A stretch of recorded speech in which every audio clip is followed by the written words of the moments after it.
All right, today we're diving into one of the all-time greatest zero to hero stories. We're talking about the opera legend Giuseppe Verdi. I mean, you've seen it happen, right? An artist drops one viral track and boom, they're everywhere.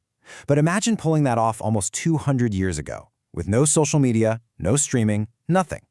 Well, that's the story of Giuseppe Verdi, and trust me, it's the ultimate hero's journey.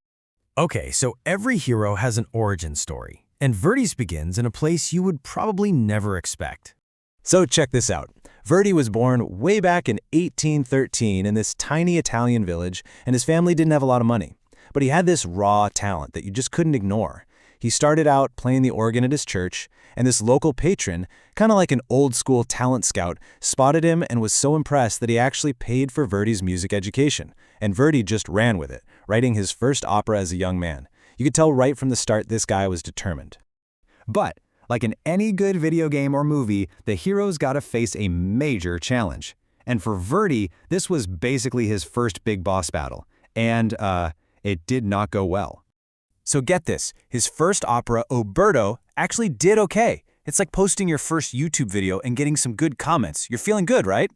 But then comes his second opera, Giorno, regno, and it was a complete and total disaster. We're talking a massive flop. The audience booed him. It was pretty much the 1840s version of getting ratioed into oblivion. And here's where the story gets almost unbelievable. This huge public failure was happening at the exact same time he was dealing with this unimaginable tragedy in his personal life. In a very short span of time, Verdi lost his wife and both of his young children. It's just a level of loss that's hard to even wrap your head around. At that point, he had every reason in the world to just walk away from music forever. But he didn't. And this is where the story takes a turn. This is the comeback, the one moment that changed absolutely everything for him. He'd hit rock bottom and was totally ready to quit. But then a friend convinced him to just look at one more story. He really didn't want to, but something about it caught his eye, sparked an idea, and it led to the single most important moment of his entire career. The year that changed everything was 1842. And this was it, Va Pensiero. It was a chorus from his new opera, Nabucco, and it was way more than just a hit song. It was a phenomenon. Think about the biggest viral sound on TikTok, the one everyone knows. Well, this was the 1840s version of that, but for an entire country. The song was all about longing for a lost homeland, and it resonated so deeply with the Italian people. It was emotional, it was powerful, and it instantly turned Verdi into a national hero. So how did he do it? How did he go from being a one-hit wonder to an absolute legend? Well, it definitely wasn't just luck. He basically cracked the code. He had a secret formula for mastering the game of opera. Okay, let's break down his style. First, his melodies were total earworms, the kind that gets stuck in your head for days. Second, his characters felt real. They had real problems that you could actually relate to. Third, he cranked up the drama and the emotion all the way to 11. And finally, he had these huge, epic group scenes with powerful choruses, kind of like the big battle scenes in a blockbuster movie. He just knew how to get an audience totally hooked. But here's a key piece of the puzzle. Verdi was not working alone. He was a master collaborator. He teamed up with writers called librettists. That's the term for the person who writes the words, the script for an opera. So to put it in gaming terms, the librettist is like the quest designer who builds the world and the story, and Verdi is the one who comes in and writes the epic soundtrack. So his method was a pretty straightforward three-step process. First, he'd team up with a librettist who had a great, super dramatic story. Then they'd collaborate like crazy, revising every little detail to make sure the words and the music fit together perfectly.